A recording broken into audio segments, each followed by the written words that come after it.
Hello viewers. So இப்போ இந்த வீடியோவில் நாம சிம்பிள் இன்ட்ரெஸ்ட் அந்த டாப்பிக்கில் ஒரு சில ப்ராப்ளம்ஸ் பார்க்க போகிறோம். ஸோ நம்மளுடைய சேனலில் போடுற வீடியோ உங்களுக்கு ரொம்ப எளிமையாக இருந்தது அப்படின்னா நம்மளுடைய சேனலை மறக்காமல் சப்ஸ்கிரைப் பண்ணிடுங்க. உங்கள் ஃப்ரெண்ட்ஸுக்கும் நம்ம சேனலை ஷேர் பண்ணுங்கள். ப்ராப்ளத்துக்குள்ளே போகலாம்.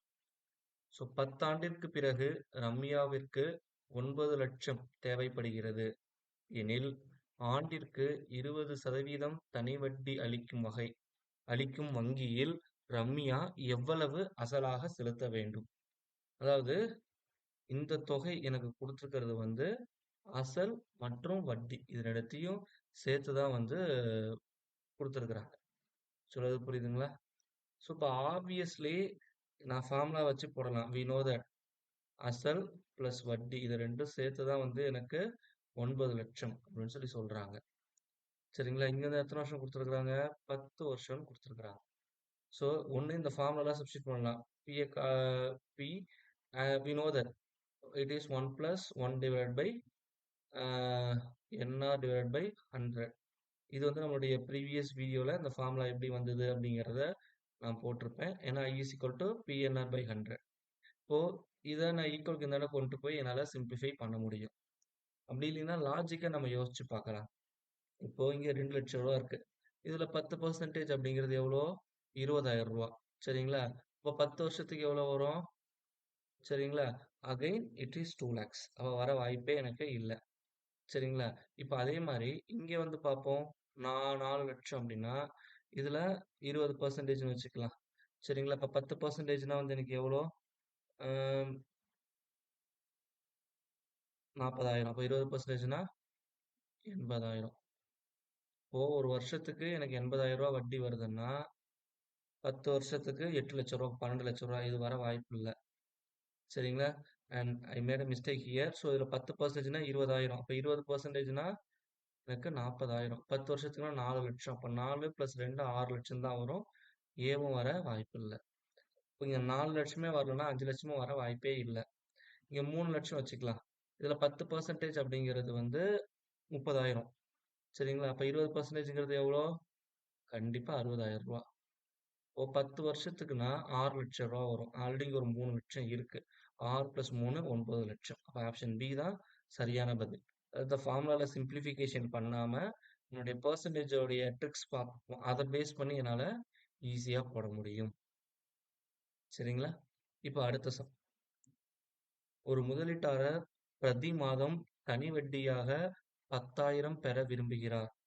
வட்டி வீதம் ஆண்டுக்கு 8% எனில் அவர் முதலீடு செய்ய வேண்டிய தொகை என்ன? சரிங்களா? அதாவது மாசம் அவனுக்கு 10,000 ரூபா வேணுங்கிறாரு. இப்போ வருஷத்துக்கு அவருக்கு எவ்வளவு வேணும்? மொத்தம் 12 மாசம். அப்போ 1,20,000 ரூபா அவருக்கு எனக்கு வட்டி வேணும். சரிங்களா? இங்க என்ன கொடுத்துருக்குறாங்க? வட்டி வீதம் 8ன்ட்டாங்க. அப்படின்னா எவ்வளோ பெர்சன்டேஜ் நம்ம இங்க போடணும் அப்படிங்கிறது தெரியணும். ஸோ இது ரொம்ப எளிமை தான் இந்த சம். ஸோ இப்போ இதுல நான் பொதுவா ஏதாவது ஒரு நம்பர் எடுத்துக்கலாம்.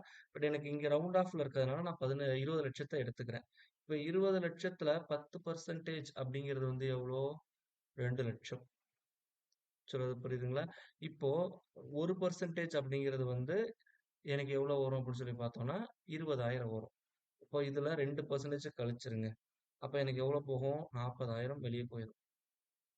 இப்போ 2 லட்சத்துல 40,000 லெஸ் பண்ணிட்டா மீதி எனக்கு என்ன கிடைக்கும்? 1,60,000 கிடைக்கணும் வருஷத்துக்கு. இதுல வட்டி மட்டும். அப்ப அத 12 மாசத்தால டிவைட் பண்ணனா எனக்கு வரணும். ஆனா எனக்கு வருஷத்துக்கு எவ்வளோ? 1,20,000 தான் இருக்கு. அப்ப இங்க 1,60 வருது. ஆப்வியஸ்லி 25 லட்சம் கிடையாது. தப்பு. அப்ப 20 வரலன்னா டெஃபினட்டா 25 வர வாய்ப்பே இல்ல. ஏன்னா இது வந்து 1,60 இதை விட அமௌண்ட் அதிகமா இருக்கு. இப்ப 25 லட்சம்னா இன்னும் எனக்கு வேல்யூ அதிகமா தான் இருக்கும். ஸோ இதை கம்பேர் பண்ணக்குள்ள ஆப்வியஸ்லி எனக்கு எது ஆன்சர் கரெக்டா இருக்கும்னு பார்த்தீங்கன்னா 15. ஏன்னா இங்க 20 லட்சத்துக்கு 1,60 40,000 தான் வித்தியாசம் வருது. இப்போ 8 லட்சம்னு போகக்குள்ள இன்னும் எனக்கு வேல்யூ கம்மியாகும்.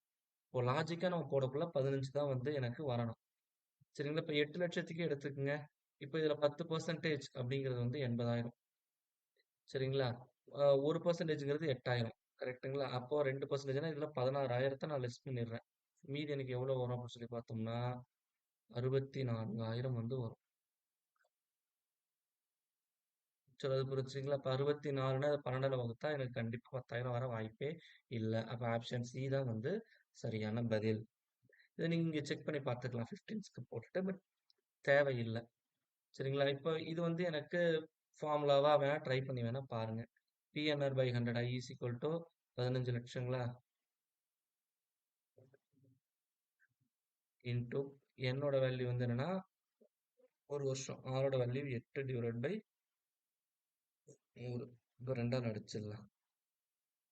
சரிங்களா? இப்போ 80, 8, 5, 12 போட்டீங்கன்னா 1,20,000 டிஃபால்ட்டா வருது. அப்போ ஆப்ஷன் சி தான் சரியான பதில். ஸோ இந்த லாஜிக் வச்சு போட்டீங்கன்னா உங்களுக்கு இன்னும் எளிமையா இருக்கும். பிராக்டிஸ்ல இது உங்களுக்கு இன்னும் நிறைய நேரம் வந்து உங்களுக்கு மிச்சப்படும். பிராக்டிஸ் பண்ணிட்டீங்கன்னா.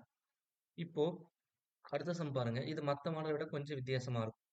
ஒரு குறிப்பிட்ட தொகையானது சில வருடங்களில் எக்ஸ் மடங்கா ஐ மீன் 5 மடங்காகிறது. அதன் வட்டி விகிதம் 8% எனில் எத்தனை வருடங்களில் 5 மடங்காகும்? அப்படின்னு சொல்லி கேட்டிருக்கிறாங்க. இப்போ இதுல எனக்கு பிரின்சிபல் கொடுக்கல. சொல்றது புரியுதுங்களா? ஸோ இப்போ நமக்கு இது ஒரு சந்தேகம் வரும். இந்த மாதிரி ஒரு சம் கொடுத்துருக்காங்கன்னா நம்ம எப்படி அப்ரோச் பண்றது அப்படின்ட்டு. இது மிக மிக எளிமை. இந்த மாதிரி எனக்கு எதுவுமே கொடுக்கல பிரின்சிபல். ஆனா இந்த மாதிரி 5 மடங்கு ஆகுது, 3 மடங்கு ஆகுது, 10 மடங்கு ஆகுதுன்னு ஒரு டேட்டா கொடுக்குறாங்கன்னா, கொடுக்காத அந்த அமௌண்ட்டை நான் வந்து எனக்கு புரியுற மாதிரி எடுத்துக்கிறேன். ரூபீஸ் 100. அப்போ நான் ரூ. 100 பேங்க்ல போடுறேன். சரிங்களா? இது வந்து சில வருடங்களில் 5 மடங்கு ஆகிறது. அப்போ ஒரு குறிப்பிட்ட வருஷம் கழிச்சு 5 மடங்குனா 5ஆல மல்டிப்ளை பண்ணுங்க. ரூ. 500 மாறிடுது. அப்ப எத்தனை வருஷம் ஆகுது? இதான் வந்து அதோடைய மீனிங். அப்போ இது 2த்துக்கும் உள்ள வித்தியாசம் வந்து எவ்வளோன்னு பாருங்க. 400. அப்ப எனக்கு வட்டி மட்டும் ரூ. 400 வந்திருக்கு. அப்போ இன்ட்ரெஸ்ட்க்கு ஃபார்முலா எனக்கு தெரியும். PNR/100. சரிங்களா? அப்ப இன்ட்ரெஸ்ட் 400. P யோட வேல்யூ வந்து எவ்வளோ? ரூ. 100 நான் எடுத்துக்கிட்டேன். இன்டூ என்னோட வேல்யூ எனக்கு தெரியாது. ரேட் ஆஃப் இன்ட்ரெஸ்ட் வந்து 8 டிவைடட் பை 100. ஸோ 100, 100. அடிச்சோம்னா என்ன கிடைக்கும் எனக்கு? 50. அப்ப என்னோட value 50.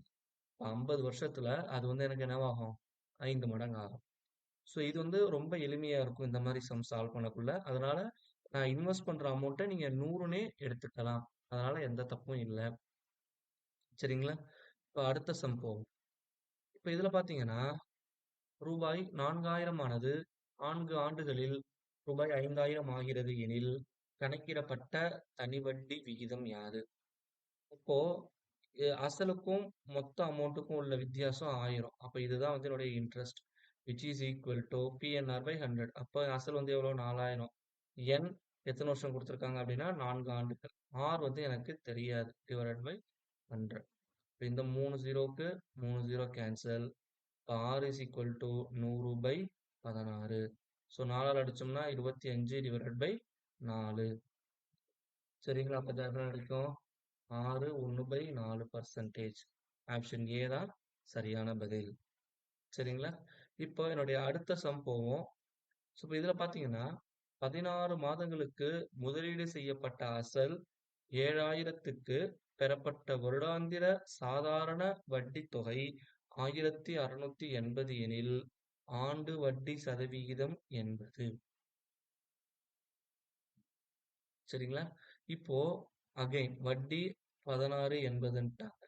Which is equal to 7,000 principal amount into number of years வந்து 16 மாதங்கள் அப்படின்ட்டாங்க.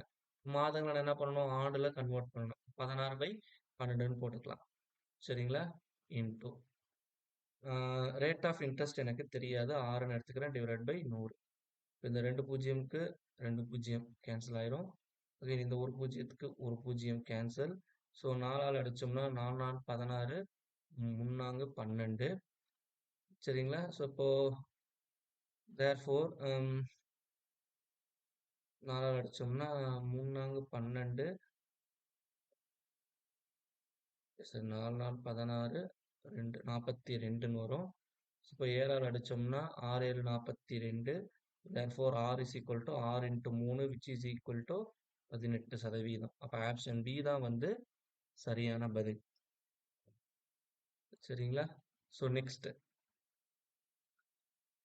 ரூபாய் 1,600க்கு 2 வருடங்கள் 4 மாதங்களில் கிடைக்கும் தனி வட்டி ரூபாய் 252 எனில் ஆண்டு வட்டி விகிதம். ஸோ இப்போ இதில் பார்த்தீங்க அப்படின்னா கண்டிப்பாக ஆப்ஷன் பி இருக்க வாய்ப்பே இல்லை. ஏன்னா இப்ப எல்லாத்துலயுமே வந்து எனக்கு ஃபிராக்ஷன்ல 4 இருக்கிறதுனால it maybe either A, C, D இதுவா தான் இருக்க வாய்ப்புகள் இருக்கு.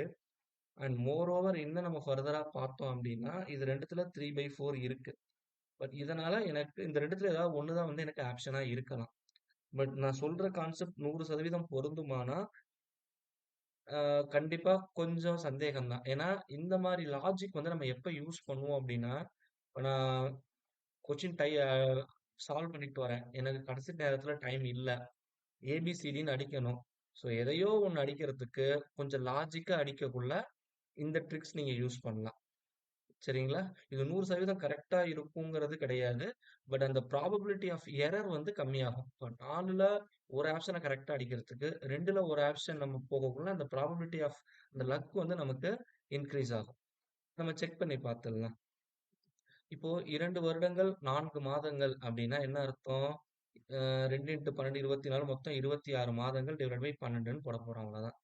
சரிங்களா? அப்போ தனி வட்டி 252 which is equal to principal amount 1600 into எண் வந்து 26/12 into rate of interest divide by 100. இந்த 2 பூஜ்ஜியம்க்கு 2 பூஜ்ஜியம் கேன்சல். 4ஆல் அடிச்சோம்னா 4, இங்க வந்து 3 அப்படின்னு வரும். சரிங்களா? இப்போ இதை நான் ஃபர்தரா சிம்பிளிஃபை பண்றேன். இப்போ இதை 2ஆல் அடிச்சோம்னா எனக்கு என்ன கிடைக்கும்? 13. இங்க 2ஆல் அடிச்சா எனக்கு எவ்வளவு கிடைக்கும்னா 1, 2, 6. ஸோ இந்த வேல்யூ வந்து எனக்கு கிடைச்சிருக்கு. ஸோ இப்போ இதை 4ஆல் அடிச்சோம்னா again 2ஆல் அடிச்சிருவோம். therefore 6, 2. So therefore 6 is equal to, I mean R equal to 62 into 3 divided by 2 into 30. So இங்கே அடிச்சோம்னா 3, 1, 31. ஓகே. ஸோ இதில் ஒரு சின்ன மிஸ்டேக் என்னன்னா 22 வருடங்கள்னா 24 மாதம். சரிங்களா? அது கூட 4 ஆட் பண்ணீங்கன்னா 28. ஸோ இந்த இடத்துல தப்பா போட்டேன். இப்போ therefore என்ன கிடைக்கும்னா 252 which is equal to எனக்கு என்ன கிடைக்கும் அப்படின்னு சொல்லி பார்த்தோம்னா 1600 இன்டூ n வந்து 28 divide by 12 rate of interest எனக்கு தெரியணும். இப்போ 2 பூஜ்ஜியம்க்கு 2 பூஜ்ஜியம் கேன்சல். ஸோ 4ஆல் அடிச்சீங்கன்னா 3 4 12, 7 4 28. சரிங்களா? இப்போ இது வந்து என்ன பண்றேன் நான் அகைன் 4ஆல் அடிக்கிறேன். ஸோ என்ன கிடைக்கும்? 1 4 16. ஸோ இங்கே அடிச்சோம்னா 6 4 24, இங்கே 3ன்னு வரும். Again 7ஆல் அடிச்சோம்னா 9. therefore R is equal to 3 into 9 divided by 4. அதாவது 9 3 27 divided by 4. அப்ப எனக்கு என்ன கிடைக்குது? கலவை பின்னமா போட்டா 6 3/4% அப்படின்னு கிடைக்கும். ஸோ நான் ஆல்ரெடி சொன்ன மாதிரி தான் இந்த ரெண்டுத்துல ஏதாவது ஒன்று தான் ஆப்ஷனா இருக்கும் அப்படின்னு சொல்லியிருந்தேன். இப்ப பாத்தீங்கன்னா எனக்கு ஆப்ஷன் சி தான் சரியான பதிலா இருக்கு. அப்ப ஆப்ஷன் டி தப்பு. அப்போ எனக்கு கன்ஃபியூஸ் பண்றதுக்கு டிவைட் பை 4ன்னு கொடுக்கறதுனால ஆப்ஷன் பி தப்புன்ட்டேன். இங்க ரெண்டும் அந்த 3/4 இருக்கிறதுனால கண்டிப்பா டியாவும் இருக்க வாய்ப்பு இல்லை. இந்த ரெண்டுத்துல ஏதாவது ஒண்ணுதான். எனக்கு போட்டு பார்க்க நேரம் இல்ல, நான் ஏபிசிடின்னு அடிக்க போறேன் அப்படின்னீங்கன்னா இந்த மாதிரி லாஜிக் யூஸ் பண்ணீங்கன்னா டெஃபினட்டா ஆன்சர் கரெக்டா வர்றதுக்கு வாய்ப்புகள் இருக்கு. பட் 100% உறுதியா இருக்குன்னு சொல்ல முடியாது. சப்போஸ் நம்ம இங்க மாத்தி ஏ கொடுத்தாலும் தப்பு தான். பட் ஆனா நீங்க 4 இதுல நீங்க ப்ராபபிலிட்டி போகக்குள்ள 25% தான் உங்க ஆன்சர் கரெக்டா இருக்க பாசிபிலிட்டி இருக்கு. ஆனா இங்க வரக்குள்ள உங்களுக்கு 50% வந்து வாய்ப்புகள் இருக்கு. 2 ஆப்ஷன் போகக்குள்ள. அதனால எனக்கு டைம் இல்லாத பட்சத்தில் இந்த மாதிரி ட்ரிக்ஸ அப்ளை பண்ணுங்க. இது எல்லா ப்ராப்ளத்துக்கும் சூட் ஆகுமானா மோர் ஆர் லெஸ் சூட் ஆகும். ஒரு உறுதியா சொல்ல முடியாது. சரிங்களா? Thank you.